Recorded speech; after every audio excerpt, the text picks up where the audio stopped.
Hi guys, welcome back on Decade. We are providing you practical solutions to your problems, whether it's a simple hack or a step-by-step guide. We have got you covered. In this video, I will gonna show you that how to add email on Threads app. First of all, you can open the Instagram application because the Threads app is basically linked with your Instagram account. So if you want to add email address on Threads app, so you can add the email address on Instagram app. After adding the email address on Instagram, the email is automatically added in your Threads app. So now you can tap on the three horizontal lines at the top right corner of the screen, and now you can just simply tap on account center, and here you will find the option personal details in the account settings.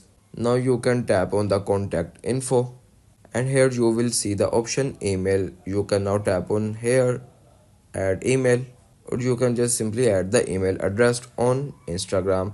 And this is the way you can add email address on Threads app. If you want to keep your online activity private and access to restricted contents like I do, trying using a VPN. It's secure, easy to use, and makes a browsing safer. The link to buy is in the description below. If this tutorial helped, don't forget to like the video and subscribe for more practical solutions. Got questions or need extra help, drop a comment below and we will be happy to assist. See you in the next one. Thanks for watching.